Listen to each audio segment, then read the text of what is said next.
The rain drummed against my windshield, a steady rhythm that matched the pounding in my chest.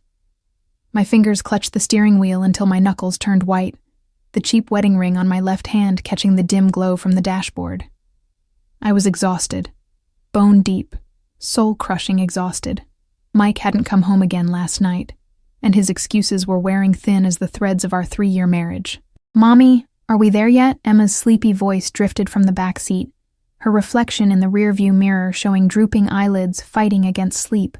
At 4 years old, she shouldn't have to witness her mother's silent breakdown at 11 p.m. on a Tuesday. "Almost, baby. Just a few more minutes." I forced a smile into my voice that never reached my eyes. I pulled into the parking lot of Sunset Apartments, a name that suggested romance and comfort, but delivered only peeling paint and unreliable heating. Home, sweet home. The kind of place you end up when your husband gambles away the rent money and your waitressing job barely covers childcare. I gathered my sleeping daughter in my arms, her warm weight against my chest, the only thing keeping me anchored to this world. My phone buzzed in my pocket as I fumbled with the keys to our apartment. Probably Mike with another excuse. I shifted Emma to my hip, her small head lolling against my shoulder, and managed to unlock the door before checking the message. "Where's the money, Mike? You promised payment today. Last chance." My stomach clenched. This wasn't the first threatening message I'd seen on Mike's phone, but it was the first sent directly to me. I stared at the unfamiliar number with an area code I didn't recognize. Wrong number, obviously, but the coincidence made my skin crawl. After tucking Emma into bed and kissing her forehead, I collapsed onto our threadbare couch, phone in hand. Mike wasn't answering my calls, again. I chewed my lower lip, staring at the threatening text. A thought, dangerous and desperate, formed in my mind. Maybe I could find out who Mike owed money to. Maybe I could fix this. My thumbs hovered over the screen before typing. This isn't Mike. I'm his wife. He's not here right now. How much does he owe you?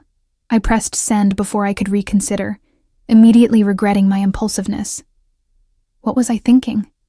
People who sent messages like this weren't the kind you engaged with. I tossed the phone aside, burying my face in my hands. The silence of the apartment pressed in around me, broken only by the occasional car passing outside and the hum of the ancient refrigerator.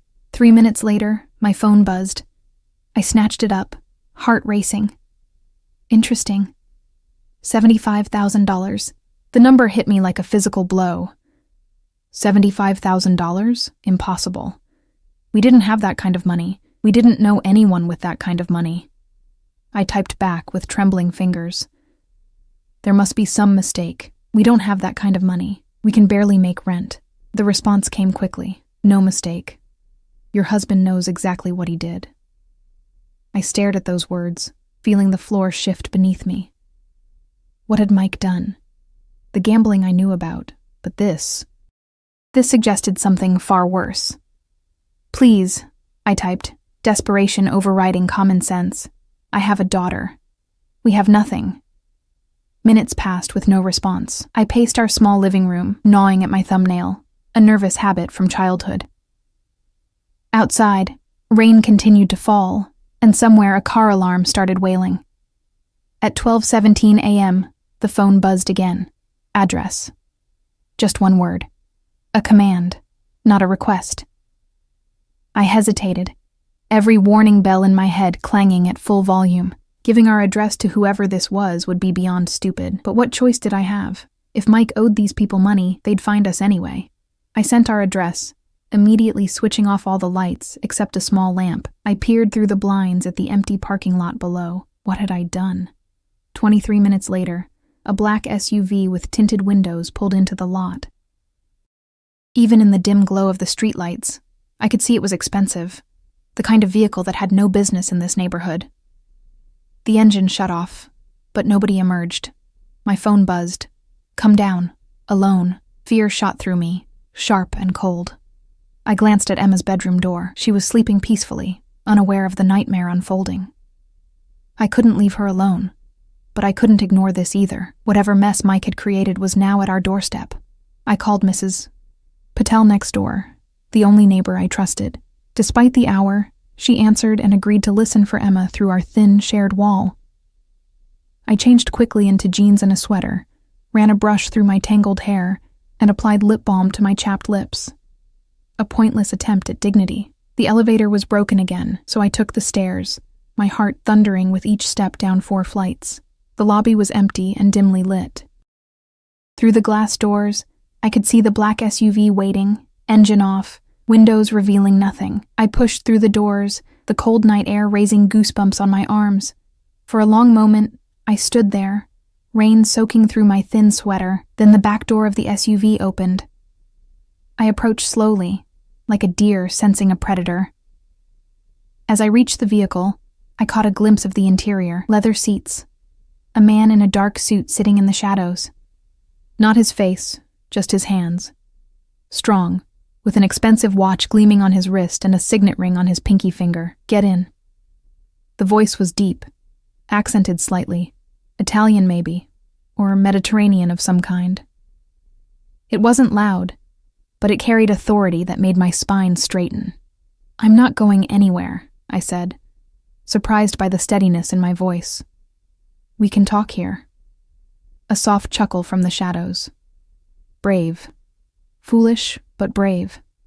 He leaned forward slightly, and I caught a glimpse of his face. Strong jawline, 5 o'clock shadow, and eyes so dark they seemed to absorb the minimal light rather than reflect it. "Your husband stole from me, not just money, information, names. That makes him a liability." A chill ran through me that had nothing to do with the rain.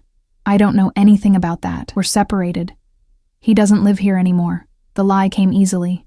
"I know exactly where your husband is," he replied. "The question is, what am I going to do about his wife and daughter?" At the mention of Emma, something fierce and protective roared to life inside me.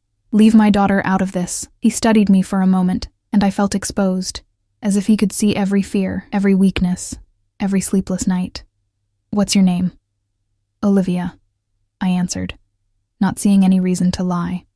"Well, Olivia," he said my name slowly, as if tasting it, "you've created an interesting situation by contacting me directly.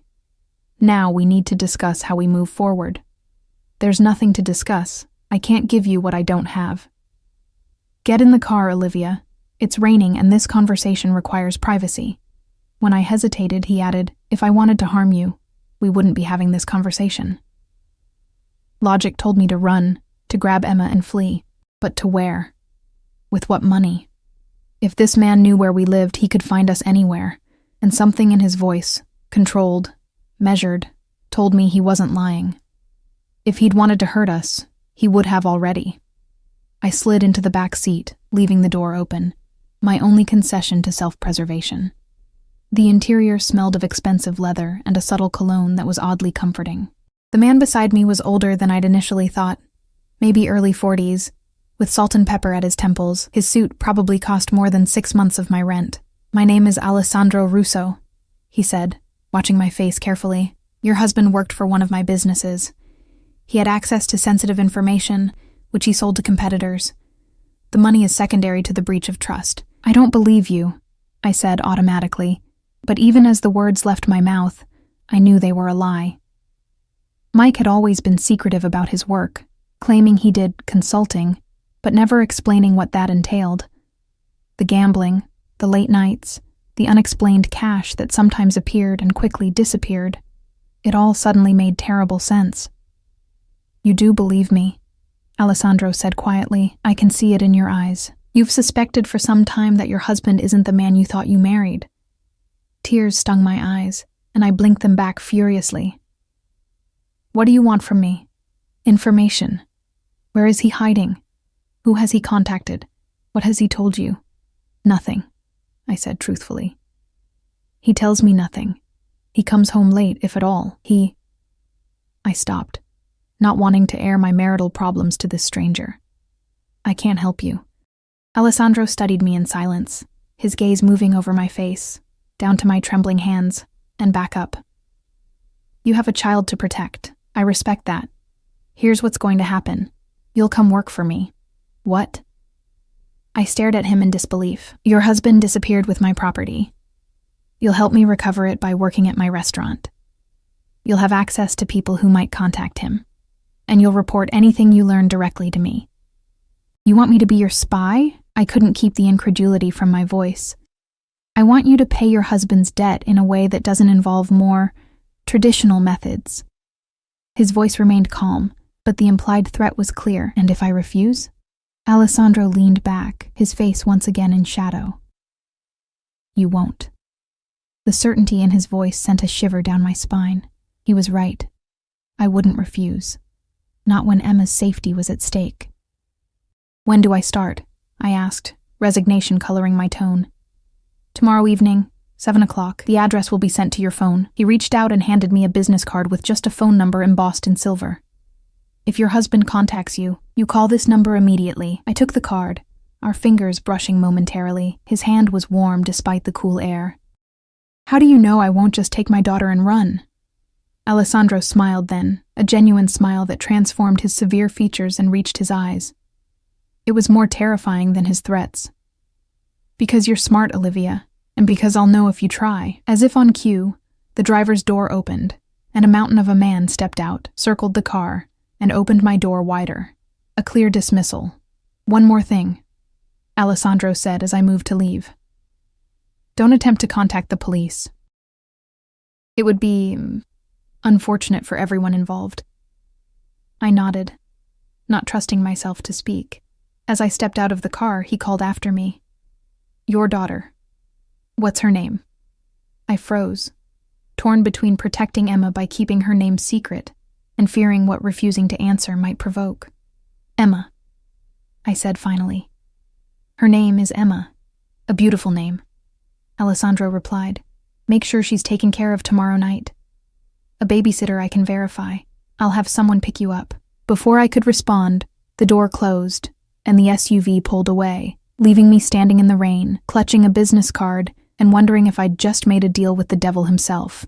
I took the stairs back to the apartment slowly, legs shaking with delayed adrenaline.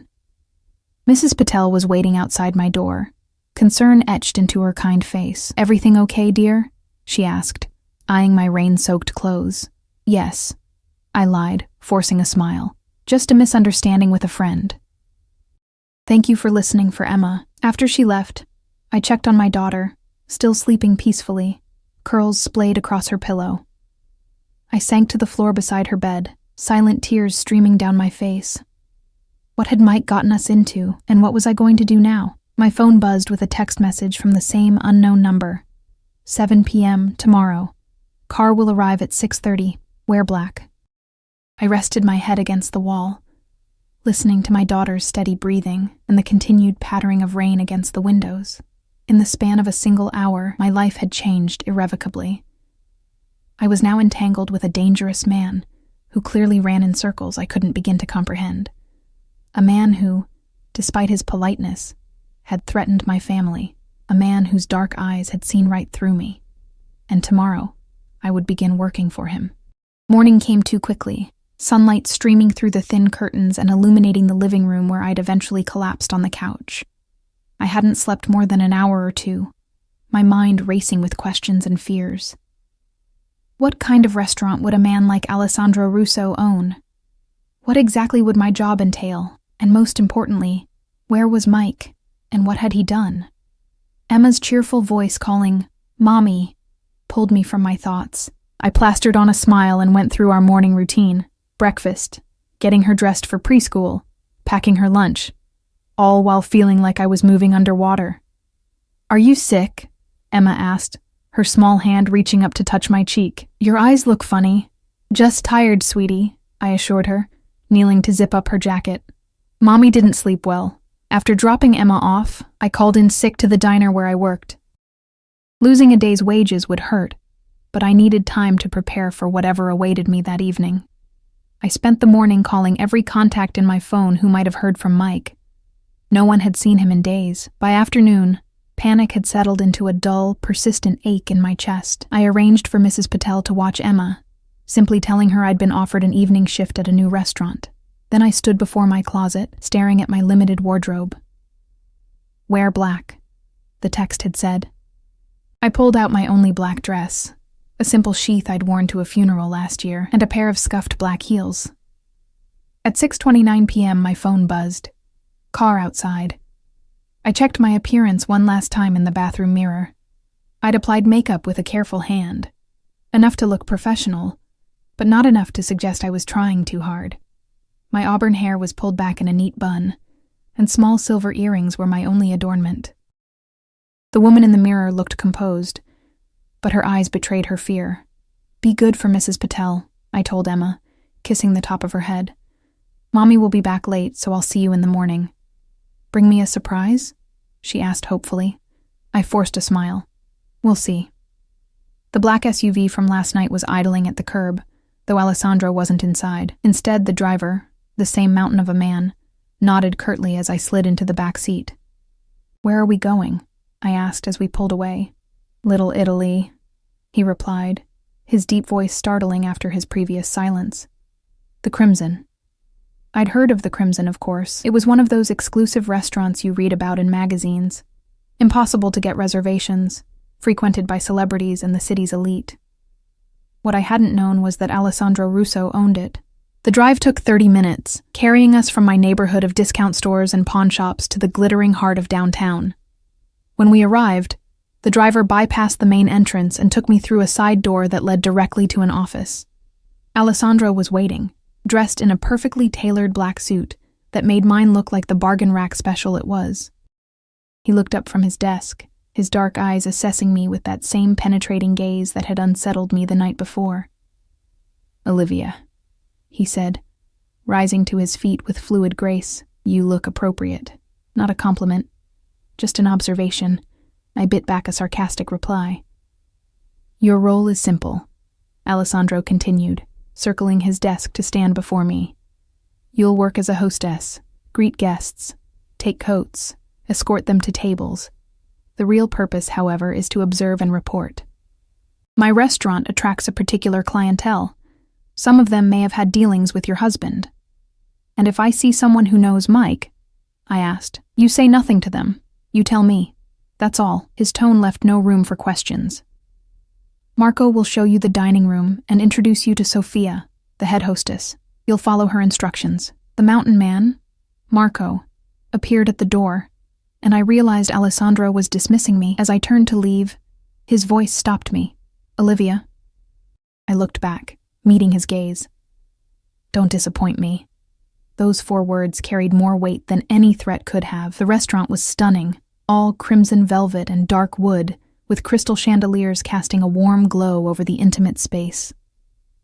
Sophia, a tall, elegant woman with a perfect blonde chignon, eyed me with poorly disguised suspicion. "Mr. Russo doesn't usually hire staff personally," she remarked, as she showed me the reservation system. "You must have impressed him." The insinuation was clear in her tone. I straightened my spine. "I'm just here to work," I replied evenly. Sophia raised a perfectly sculpted eyebrow, but said nothing more. The evening passed in a blur of faces and names I struggled to remember. I smiled, took coats, led guests to tables, all while scanning for anyone who might have a connection to Mike. By 11, my feet were screaming in the cheap heels, and my face ached from maintaining a pleasant expression. I was returning from seating a late arrival when I spotted a familiar face at the bar. Jason Miller, one of Mike's poker buddies. My heart stuttered in my chest. Jason was deep in conversation with a man whose back was to me, their heads bent close together. I slipped into the hallway leading to Alessandro's office, my mind racing. This was it. The first real connection to Mike. Before I could knock, the door opened, and Alessandro stood there, as if he'd been expecting me. "You found something," he said, gesturing me inside. I stepped past him, hyper-aware of his proximity and the subtle scent of his cologne. "Jason Miller is at the bar. He plays poker with Mike sometimes." Alessandro's expression didn't change, but something shifted in his eyes, a predatory focus that made my skin prickle. "Good. Return to your post. Marco will handle Mr. Miller. What are you going to do to him?" I asked, sudden concern for Jason overriding my fear. Alessandro tilted his head slightly, studying me. "Worried about your husband's friend?" "He's just a guy who plays cards. He might not know anything." "Then he has nothing to worry about," Alessandro replied smoothly. "Go back to work, Olivia." I hesitated, then asked the question that had been burning in my mind all day. What did Mike steal from you, exactly? For a moment, I thought he wouldn't answer. Then, your husband accessed my private files. Client lists. Business arrangements. Names of people who prefer to remain anonymous. And then he tried to sell this information to competitors. Why would he do that? He's reckless and selfish, but he's not... I couldn't finish the sentence. Not what? Not a thief? Not a man who would betray his employer? Aleandro stepped closer, close enough that I had to tilt my head to maintain eye contact. You don't know your husband as well as you think, Olivia. The truth of his words stung. Did I really know Mike at all? The man who'd charmed me 5 years ago with his easy smile and grand promises now seemed like a stranger. Go back to work, Aleandro said, more gently this time. We'll discuss this later. I returned to the hostess stand, my mind churning. From my position, I could see Marco approach Jason at the bar. They spoke briefly. Then Jason followed Marco toward the back of the restaurant. The man Jason had been speaking with remained at the bar, seemingly unconcerned. An hour later, as the restaurant was emptying, Sophia informed me that Mr. Russo wanted to see me in his office. My pulse quickened. Had they learned something from Jason? This time, Aleandro wasn't alone. Jason sat in a chair across from the desk, his face pale, a sheen of sweat on his brow. Marco stood by the door, arms crossed over his massive chest. Sit down, Olivia, Aleandro said, indicating a second chair. I perched on the edge of the seat, avoiding Jason's startled gaze. Mr. Miller has been most cooperative, Aleandro continued, his tone conversational. He hasn't seen your husband in over a week, but he did mention something interesting. He nodded to Jason, clearly a command to speak. Jason swallowed hard. Mike called me 3 days ago, said he was in trouble and needed a place to crash. I told him no way. I've got a family, you know. He sounded desperate. Mentioned something about having information that could set him up for life. Did he say where he was? I asked. Jason shook his head. Nah, but he mentioned heading south. Said something about Miami being nice this time of year. Aleandro and I exchanged a glance. It wasn't much, but it was something. You can go, Mr. Miller, Aleandro said. But remember our discussion, not a word to anyone. Jason practically ran from the room, not even acknowledging me on his way out. After Marco escorted him to the exit, Aleandro turned his attention to me. You did well tonight, he said, surprising me with what sounded like genuine approval. I just saw someone I recognized. Many would have remained silent, hoping to protect their spouse. He leaned back in his chair, watching me with that unnerving intensity. You're more pragmatic than I expected. I'm not protecting Mike, I said flatly. I'm protecting my daughter. A smile touched his lips, as you should. He reached into a drawer and pulled out an envelope, sliding it across the desk toward me. Your payment for tonight. I hesitated before taking it. I thought I was working to pay off Mike's debt. You are. But you still need to live, and your daughter needs to eat. When I still didn't take the envelope, he added, Consider it an advance. You'll work 5 nights a week, starting tomorrow. 5 nights a week? I can't, I protested. My daughter will be well cared for, he interrupted. I've arranged for a nanny. Mrs. Garcia is experienced and comes highly recommended. I stared at him, stunned by his presumption. You can't just arrange a nanny for my child without consulting me. I just did. His tone was matter of fact. She'll arrive at your apartment tomorrow at 5 p.m. You can meet her then. And if I refuse? Aleandro's expression hardened. Don't test me, Olivia. I'm being far more accommodating than the situation warrants. The unspoken threat hung in the air between us. I took the envelope, my fingers brushing his. Again, that momentary contact sent an inexplicable current through me, a sensation I immediately suppressed. Marco will take you home, Aleandro said, rising from his chair. Tomorrow, 7 p.m. As I stood to leave, he added, The dress. It's adequate for tonight, but not for regular use. There's a boutique 3 blocks from your apartment. They're expecting you tomorrow morning. A few appropriate outfits have been set aside. I can dress myself, I said stiffly. Of course you can, but the image of the crimson must be maintained. His eyes traveled over me in a way that wasn't exactly inappropriate, but still made me feel exposed. Consider it another advance against your husband's debt. The boutique was nothing like the discount stores I usually shopped at. The sales associate, a willowy woman with impeccable taste, had indeed been expecting me. 4 black dresses, each more elegant than anything I'd ever owned, hung in a private dressing room, along with 2 pairs of genuine leather heels. Mr. Russo specified these items personally. She informed me with a knowing smile that made my cheeks burn. I wanted to tell her it wasn't like that. But what was it like? I was working for a man who was clearly involved in organized crime, a man who had threatened my family, a man who now seemed determined to dress me like a doll. I tried on each dress, hating how good they made me look, how the expensive fabric skimmed my body in all the right places. The sales associate nodded approvingly as I emerged in the final one, a sleek, long-sleeved sheath with a subtle split up one side. "This one is perfect," she declared. "Mr. Russo has excellent taste." The thought of Aleandro personally selecting these dresses, imagining me in them, sent a confusing mixture of indignation and something else, something I refused to acknowledge, coursing through me. I left the boutique with the dresses and shoes in garment bags, feeling like I'd somehow crossed another line.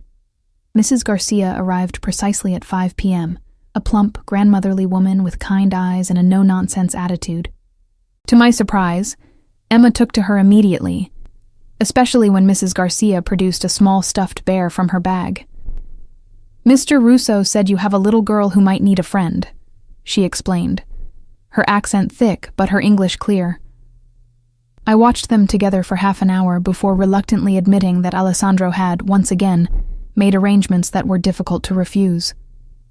Mrs. Garcia seemed genuinely good with children, and her references, which she provided without my asking, were impeccable. "I've worked for Mr. Russo's family for many years," she told me as I prepared to leave, "since his nephew was born.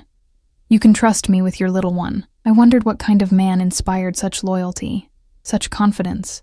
The Aleandro Russo I'd met was dangerous, controlling, and yet there was something else there. A code of sorts, perhaps, a strange sense of honor. I arrived at the Crimson in one of my new dresses, feeling like an imposter. Sophia gave me an appraising look, nodding slightly as if I'd finally met some unspoken standard. The evening proceeded much like the previous one, except this time I noticed more details. The way certain guests were escorted directly to Aleandro's table in the corner, the subtle security presence throughout the restaurant, the respectful deference everyone showed to Aleandro himself. He dined with various associates throughout the evening, always watching the room, occasionally catching my eye across the space. Each time our gazes met, I quickly looked away, unsettled by the jolt of awareness that passed between us. Near closing time, a commotion at the front door drew my attention. A woman, beautiful, expensively dressed, clearly intoxicated, was arguing with Sophia. "I don't care if he's busy," she slurred, her voice carrying across the now quiet restaurant. "Tell Aleandro that Vanessa is here." Aleandro appeared as if summoned, his face impassive. "Vanessa, this isn't a good time." "It's never a good time anymore, is it?"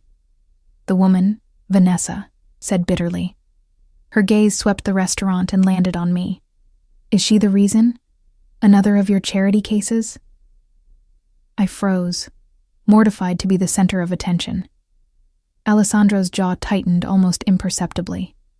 "Marco," he said quietly, and his ever-present security man materialized beside Vanessa.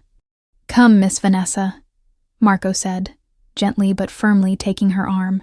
"I'll have a driver take you home." "Don't bother," she spat, jerking away from him. "I know when I'm not wanted." She cast one more venomous look in my direction before storming out. Aleandro turned to me. "My office." Now, I followed him, confused and embarrassed. Had I done something wrong? Was I somehow responsible for that scene? Once inside his office, Aleandro closed the door and poured himself a drink from a crystal decanter. "Ignore Vanessa. She's an old friend who occasionally forgets boundaries." She seemed to think I trailed off, not sure how to finish the sentence. "My lover," Aleandro supplied, raising an eyebrow. "Yes, Vanessa jumps to conclusions. Always has." He studied me over the rim of his glass. "You're uncomfortable." It wasn't a question. "This whole situation makes me uncomfortable," I admitted. Working here, wearing clothes you chose, having a nanny you selected caring for my daughter. It feels like you're taking over my life. I am, he said simply. Until your husband's debt is settled, your life is effectively mine. The bluntness of his statement shocked me into silence. Have you heard from Mike? He asked, changing the subject. I shook my head. Nothing. Would you tell me if you had? I met his gaze steadily. Yes. I told you. I'm not protecting him. Aleandro nodded, seemingly satisfied. There's something you should know, Olivia. Your husband's betrayal wasn't just business. It was personal. What do you mean? He set down his glass and moved around the desk until he stood directly in front of me. Mike worked in my organization for 3 years. I trusted him, gave him opportunities most would never receive. And in return, he not only stole from me, he endangered people I care about.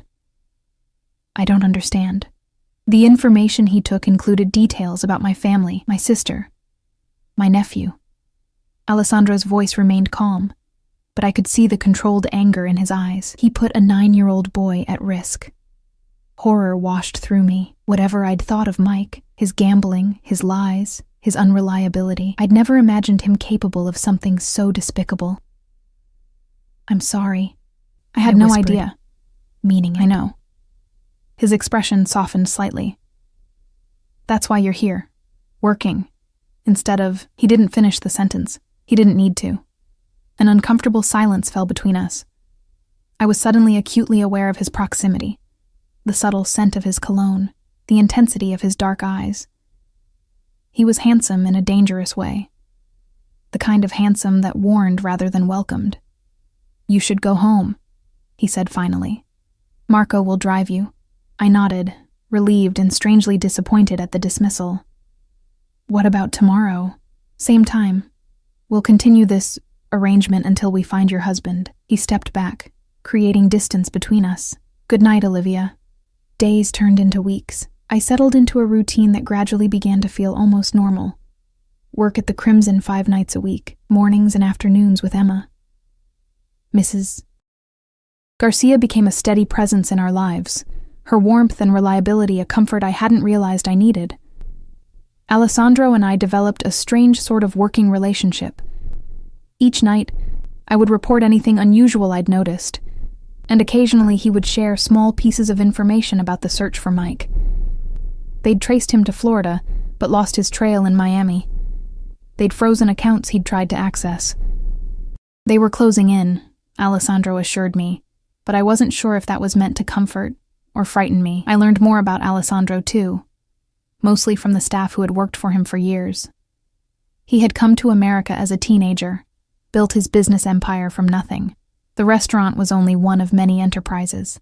He was demanding but fair, ruthless with enemies, but generous with friends. He had never married, though there had been women, like Vanessa, who had tried to change that. What no one said, but everyone knew, was that Aleandro Russo wasn't just a successful businessman.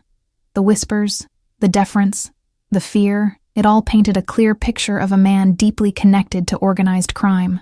Yet the more I learned about him, the harder it became to see him as the villain in my story. He was dangerous, yes, capable of violence, certainly. But there was an integrity to him that Mike had never possessed. One night, about a month into my employment, Aleandro invited me to join him for dinner after my shift ended. It wasn't a request I could refuse, though part of me didn't want to. We sat at his private table, the restaurant empty except for staff cleaning up. He ordered for both of us, a presumption I would have resented from anyone else but had come to expect from him. You're adjusting well, he observed, watching me over the rim of his wineglass. I shrugged. I don't have much choice. We always have choices, Olivia. They're just not always choices we want to make. He studied me with that penetrating gaze that seemed to see right through me. You're different than I expected. What did you expect? Someone weaker. Someone who would beg or cry or run. His lips curved slightly. Instead, you face each day with a quiet strength that's impressive.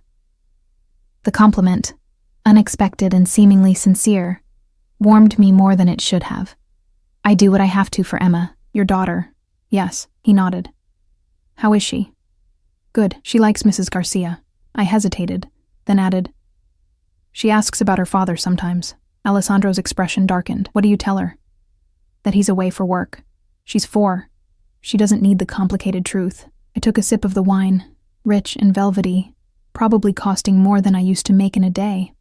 "What will happen to him when you find him?" Alessandro was quiet for a long moment. "That depends on several factors. His cooperation, the recovery of what he stole." His eyes met mine. "And perhaps on you." "On me?" I set down my glass. "What do you mean?" "You've proven your value, Olivia, your loyalty, even under difficult circumstances." He leaned forward slightly. "I could use someone like you in my organization permanently. Someone observant, discreet, trustworthy." "I'm a waitress," I said. "A single mom. I'm not cut out for whatever this is." "You underestimate yourself." His hand moved across the table, not quite touching mine, but close enough that I could feel the heat of his skin. "Think about it. A real future. Security for you and Emma. The offer hung between us, tempting and terrifying." Before I could respond, Marco appeared at Alessandro's side, murmuring something in his ear. Alessandro's expression shifted immediately to one of focused intensity. "We need to go," he said, standing abruptly. "Now, what's happening?" I asked, rising as well. "Your husband has been found." My heart hammered against my ribs as Alessandro guided me firmly toward the exit, his hand at the small of my back. Marco was already outside, holding the door of the SUV open. "Where is he?" I managed to ask as Alessandro ushered me into the vehicle. "Safe house on the outskirts of the city," Alessandro replied, sliding in beside me. His face was set in hard lines, all traces of our earlier conversation erased. He was trying to return to the city. One of my men recognized him at a bus station. The SUV pulled away from the curb, moving swiftly through the late-night traffic. Alessandro made a brief phone call in Italian, his voice low and controlled, but with an undercurrent of tension I hadn't heard before. "What are you going to do to him?" I asked when he ended the call. Alessandro turned to look at me, his dark eyes unreadable in the dim light. "That depends on what he has to say for himself, and on whether he still has what he stole." I swallowed hard, suddenly facing the reality of the situation. For weeks I'd been living in a strange limbo, working for Alessandro, gradually becoming entangled in his world. Now, with Mike's capture, whatever protection that arrangement had provided might disappear. "And what happens to me?" I asked, my voice barely above a whisper. Alessandro studied me for a long moment. "That," he said slowly, "is entirely up to you." Before I could ask what he meant, the SUV slowed and turned down a long, dark driveway. We pulled up to a modest house set back from the road, surrounded by trees. 2 men stood outside, their stances alert and watchful. "Stay close to me," Alessandro instructed as we exited the vehicle. "Say nothing unless I tell you to speak." I nodded, my mouth suddenly dry. Marco moved ahead of us, speaking quietly to the guards. One opened the door, and Alessandro guided me inside, his hand returning to the small of my back, a gesture that felt both possessive and protective. The house was sparsely furnished but clean. We moved through a short hallway into what must have been the living room. And there, sitting on a chair with his hands bound in front of him, was Mike. I almost didn't recognize him. His usually carefully styled hair was disheveled and greasy. A week's worth of stubble covered his face. His eyes, those charming blue eyes that had once made my heart race, were bloodshot and filled with fear.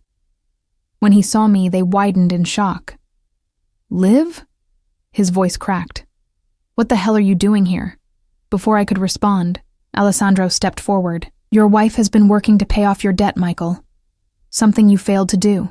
Mike's gaze darted between us, a flash of understanding, and something like disgust crossing his features. "Jesus, Liv, you're sleeping with him? Is that it?" The accusation stung, all the more because it wasn't true. "No," I said coldly. "I've been working at his restaurant trying to clean up your mess, while you abandoned your daughter." "I didn't abandon her. I was trying to protect you both." Mike's voice rose desperately. "This man is dangerous, Liv. You don't know what he's capable of." "I'm learning," I replied quietly, glancing at Alessandro. His face remained impassive, but I caught a flicker of something in his eyes. Approval, perhaps. "Where is it, Michael?" Alessandro asked, his tone conversational but laced with menace. "The drive containing my files." Mike licked his lips nervously. "I don't have it anymore. I sold the information." Aleandro moved with startling speed. One moment he was beside me, the next he had Mike by the throat, lifting him partially out of the chair.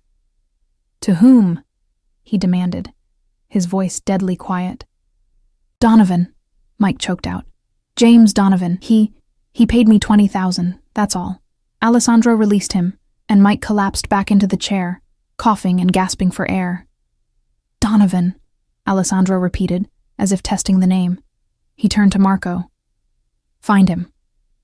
Marco nodded and stepped outside, phone already in hand. "$20,000, Aleandro said, turning back to Mike. "You betrayed me, endangered my family, for $20,000. His contempt was palpable. "And where is this money now?" Mike's eyes dropped. "Gone. I had debts, and then I needed to disappear." Aleandro laughed, a sound without humor. "So you have nothing. No money, no information, nothing to bargain with." He shook his head. "Not very smart, Michael." I watched this exchange with a strange sense of detachment, as if I were observing a scene in a movie rather than the potential execution of my husband. The man sitting before us, pathetic and frightened, was so far removed from the charming, confident Mike I'd fallen in love with that he might as well have been a stranger. "Please," Mike said, his eyes darting to me. "Liv, tell him I'm sorry. Tell him I have a family." Aleandro turned to me, eyebrow raised. "Yes, Olivia, tell me about his family. The wife he abandoned, the daughter he left without protection, the home he gambled away." I looked at Mike, really looked at him. Beyond the fear and desperation in his eyes, I saw the selfishness that had always been there, the willingness to sacrifice others for his own benefit. I'd been blind to it for years, making excuses, forgiving the unforgivable. "You lied to me," I said quietly, "for our entire marriage, about everything. I had to, Liv. You wouldn't have understood. You're right.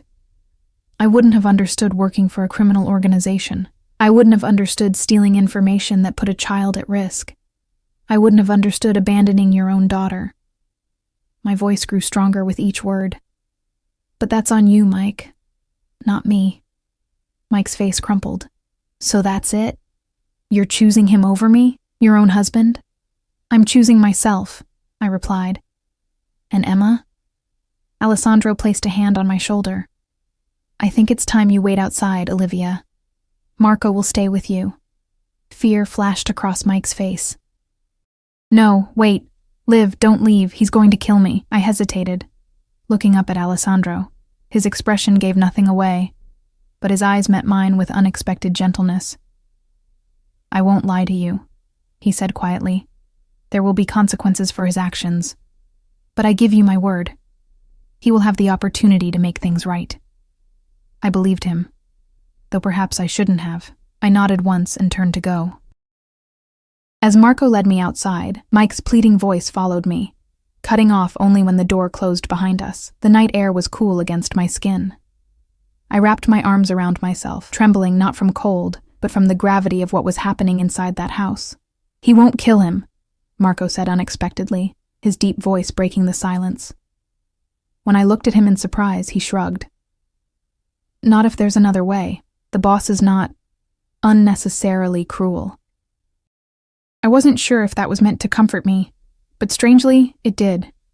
We stood in silence for what felt like hours, but was probably only 20 minutes. Finally, the door opened, and Aleandro emerged, alone.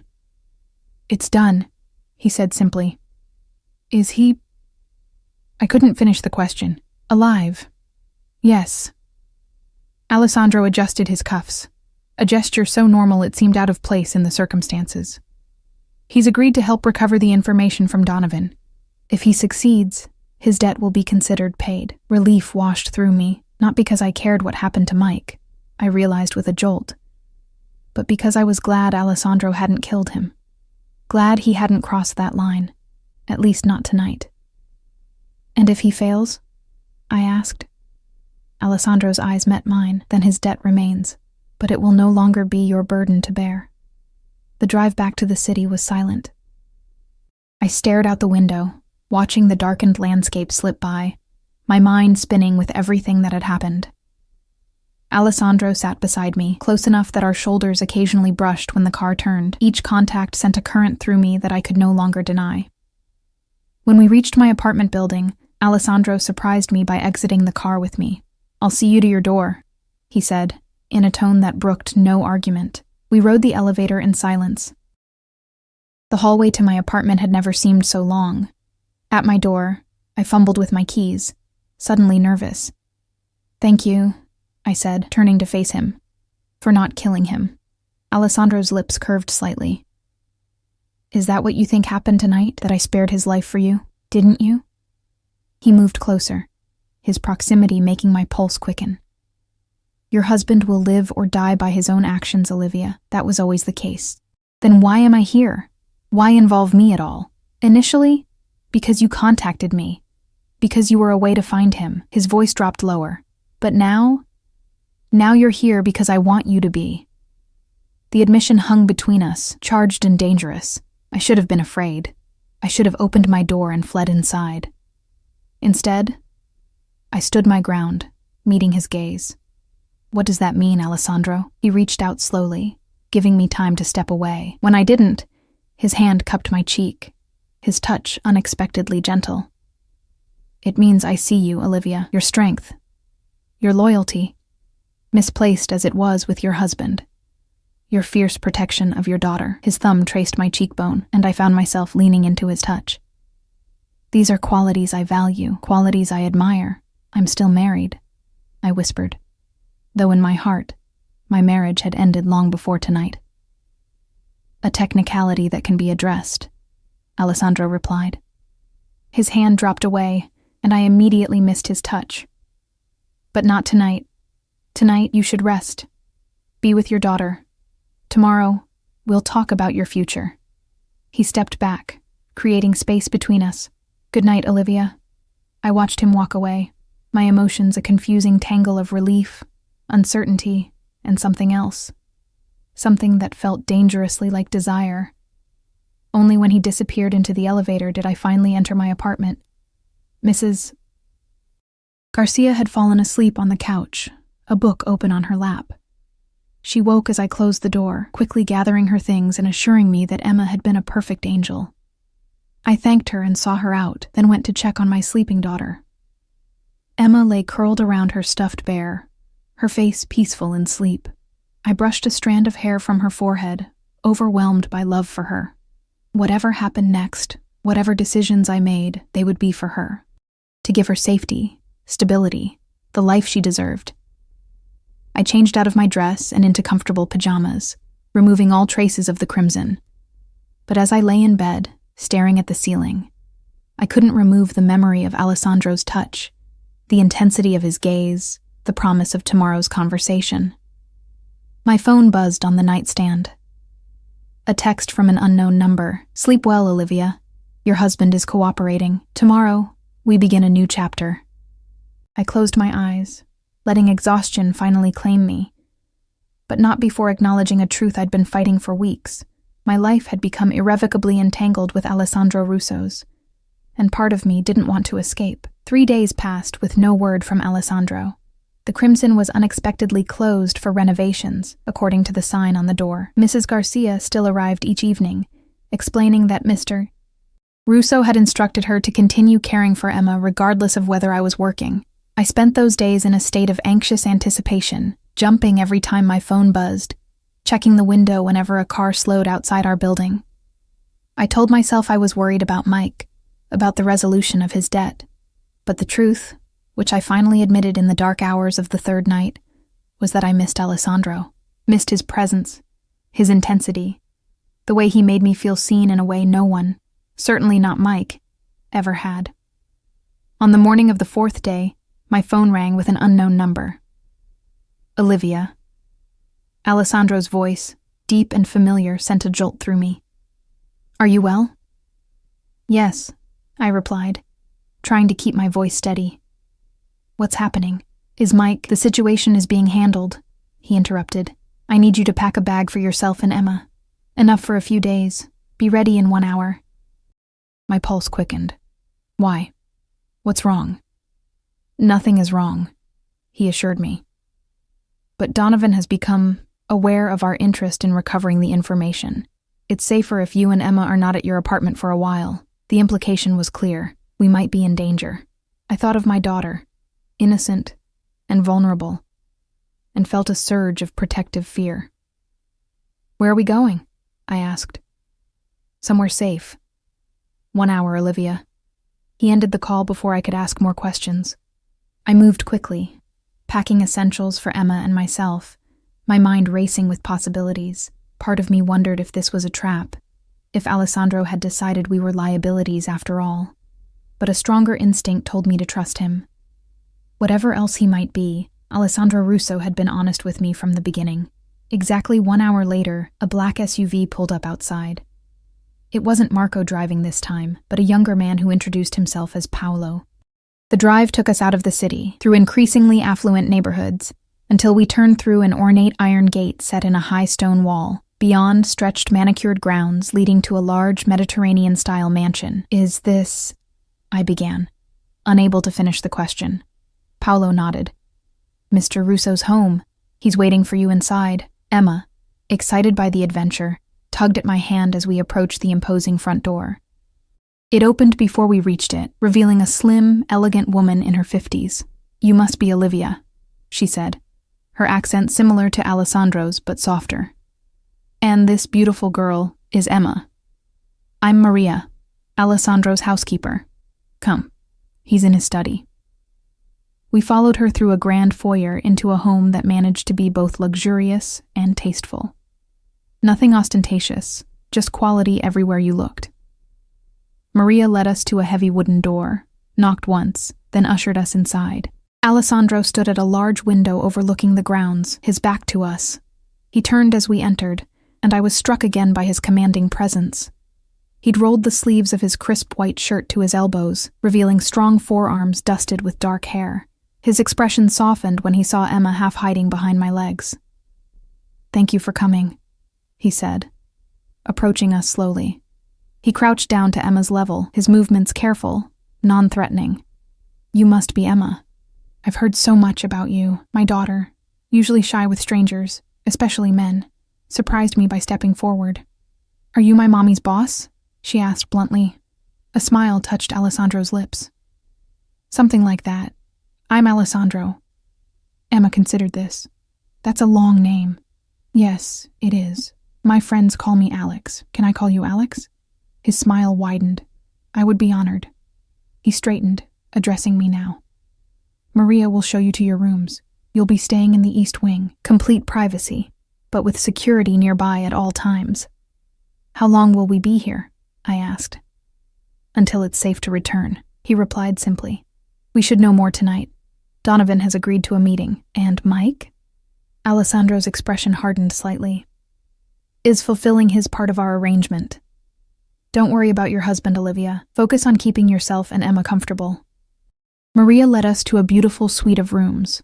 A large bedroom for me, connected to a smaller one for Emma, plus a shared sitting area and bathroom. Everything was exquisitely decorated in soothing creams and blues. Fresh flowers sat on every surface, and a selection of toys and books had been thoughtfully arranged in Emma's room. Alessandro requested these specifically for the little one, Maria explained, seeing my surprise. He wanted her to feel at home. The thought of Alessandro Russo, feared Mafia boss, personally selecting stuffed animals and picture books for my daughter created a strange warmth in my chest. Emma, delighted with her temporary kingdom, immediately began exploring the treasures. Mr. Russo has asked that you join him for dinner, Maria added. At 7. I can watch Emma if you like. I agreed, grateful for the opportunity to speak with Alessandro alone. The rest of the day passed pleasantly, with Emma enchanted by the gardens and the small indoor pool Maria showed us. By the time evening approached, my initial fear had been replaced by curiosity and that same strange anticipation I'd felt in Alessandro's presence before. I dressed carefully in one of the dresses he'd chosen for me at the boutique, applied light makeup, and left Emma happily playing a board game with Maria. A different staff member led me to a smaller, more intimate dining room than I'd expected, where Alessandro waited alone. He rose as I entered, his dark eyes moving appreciatively over me. "You look beautiful, Olivia." "Thank you," I replied, taking the seat he held out for me. "Your home is amazing." "It's just a house," he said, resuming his own seat. "One of several I maintain." "For security?" He nodded, pouring wine for both of us. "Among other reasons." "How is Emma settling in?" "She's in heaven," I admitted. "The toys, the pool, she thinks we're on vacation." "And you?" His gaze held mine over the rim of his glass. "What do you think?" I considered the question carefully. "I think you brought us here to protect us. What I don't understand is why. Isn't it obvious?" Aleandro set down his glass. "You've become important to me." The simple admission sent a flutter through my stomach. "Because I'm useful to you? Because I'm helping you find Mike?" "No." His voice was firm. "Because you're extraordinary, Olivia. Your strength, your dignity in impossible circumstances, your devotion to your daughter, from the moment you stood in the rain outside your apartment building, refusing to get in my car until you had answers. I've been—" He paused, searching for the right word. "Intrigued." Heat rose to my cheeks under his intense gaze. "I'm just doing what I have to do, which is exactly what makes you extraordinary." He leaned forward slightly. "Most people, when faced with danger, either crumble or run. You stood your ground. You negotiated, even when you had no leverage. You protected what was yours." I looked down, uncomfortable with his praise. I was terrified. Courage isn't the absence of fear, Olivia. It's acting despite it. His hand moved across the table, covering mine.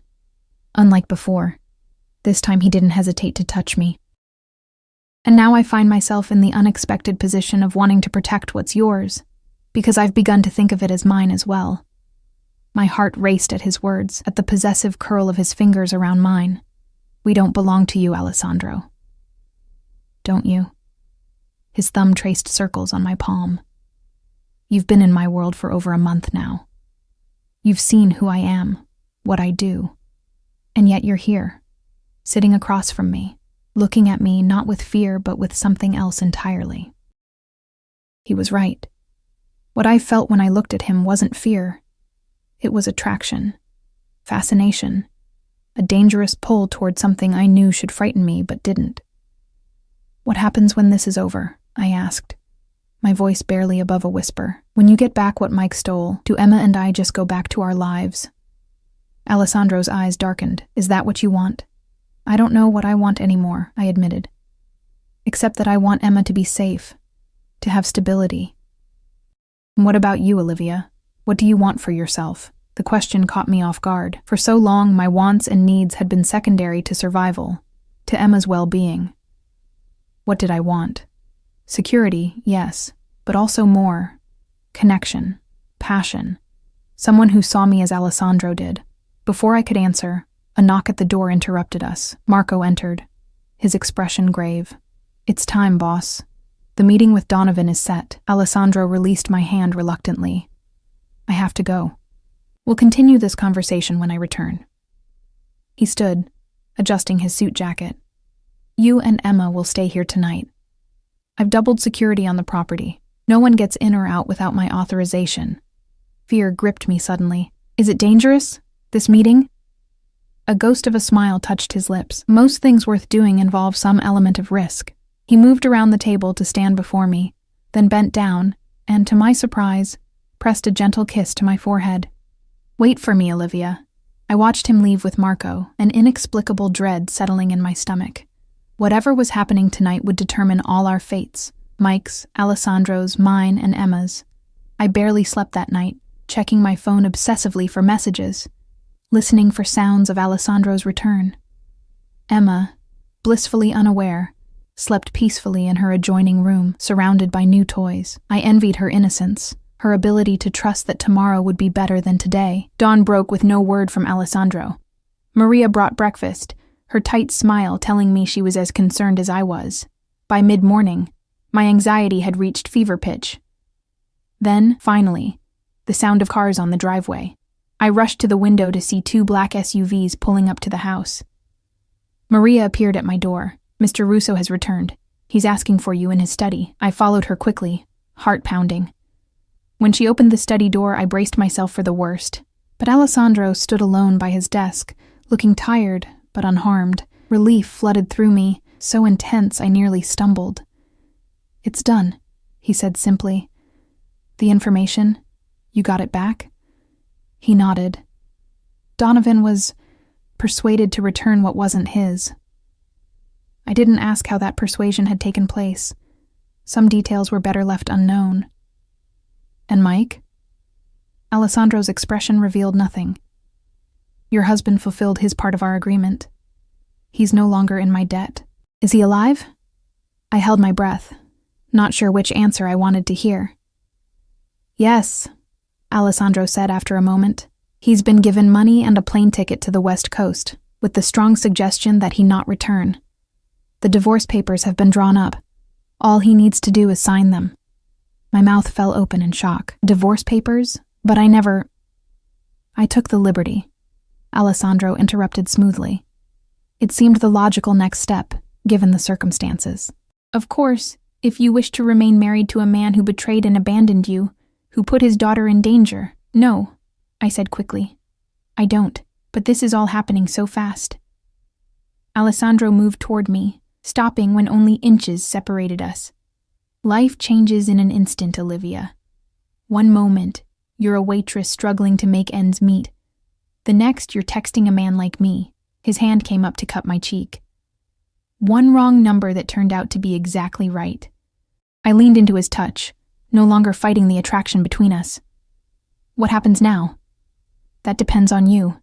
His dark eyes held mine, intense but gentle. "I want you in my life, Olivia, you and Emma. Not as employees or obligations, but as—" He hesitated, then finished, "as family." The word hung between us, weighted with meaning. "Are you offering me a job or a relationship?" I asked, needing clarity. A smile touched his lips. "Both. All. Everything." His thumb traced my lower lip. "I'm not a simple man, Olivia. My life is complex, sometimes dangerous. But with me, you and Emma would want for nothing. Protection, security, comfort? Yes. But also respect, partnership, and this." His lips replaced his thumb, pressing against mine in a kiss that started gentle but quickly deepened, revealing the passion he'd kept leashed until now. I responded without hesitation, my hands moving to his shoulders, then sliding up to the nape of his neck. His arms encircled me, pulling me flush against him. The kiss was everything I'd secretly imagined and more, powerful, consuming, a perfect balance of strength and tenderness. When we finally broke apart, both breathing heavily, I saw vulnerability in his eyes that he'd never shown before. "Say yes, Olivia," he murmured against my lips. "Stay with me. Let me take care of you both." "Yes," I whispered, the decision feeling both momentous and inevitable. "Yes." His smile was transformative, softening his entire face. He kissed me again, briefly but with promise, before stepping back. "There's someone else you should meet," he said, moving to the door. He opened it to reveal a dark-haired woman in her 30s, elegant and beautiful, with Alessandro's eyes. "Olivia, this is my sister, Sophia. She's been eager to meet you." I recognized her immediately as the head hostess from the Crimson, though she looked different outside the restaurant, warmer somehow. "You were watching me," I realized. "At the restaurant." Sophia smiled. "My brother asked me to assess you, to see if you were trustworthy." She stepped forward, taking my hands in hers. "I told him you were worth pursuing, but I didn't expect him to fall in love quite so thoroughly." I glanced at Alessandro, who actually looked somewhat embarrassed. "Sophia exaggerates," he said, though his eyes told a different story. "I never exaggerate," his sister countered, "especially about matters of the heart."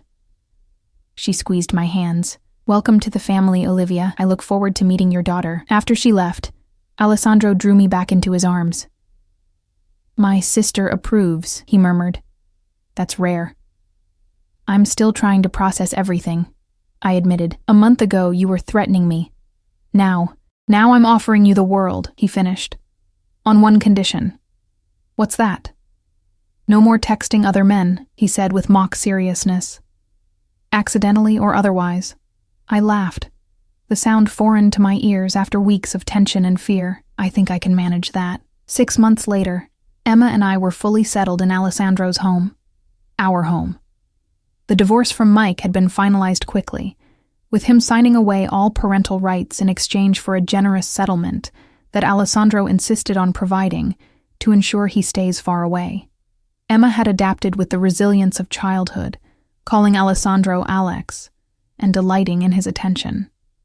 He surprised me daily with his patience with her, his willingness to sit through tea parties and bedtime stories with the same focus he gave to his business dealings. As for me, I'd found my place both in his home and in his organization. I now managed the Crimson officially, discovering a talent for business I'd never had the opportunity to develop before. Aleandro respected my independence while providing the security I'd always craved, and at night, in our shared bedroom, I discovered passion I'd never imagined existed. Aleandro was as intense and commanding in our intimate moments as he was in business, but always with an underlying tenderness that was for me alone. We married in a small ceremony on the grounds of our home, with Emma as flower girl and Sophia as my maid of honor. As Aleandro slid the ring onto my finger, far more extravagant than the cheap band Mike had given me, he whispered words meant only for me. "From the moment you texted me by mistake, you were mine. And I was yours." Life with Aleandro wasn't always easy. His business sometimes took him away for days. There were moments of danger, late-night meetings, occasional threats that required increased security. But through it all, he remained honest with me, never shielding me from the reality of who he was, while ensuring Emma remained innocent and protected. I sometimes thought about how it all began. With a wrong number, a desperate text, a rainy night confrontation. One small mistake that had changed everything, had led me to a man who saw me, valued me, protected what was mine as fiercely as if it were his own. Which, I supposed, as I watched Aleandro swing Emma up into his arms, her laughter ringing across our garden, it now was.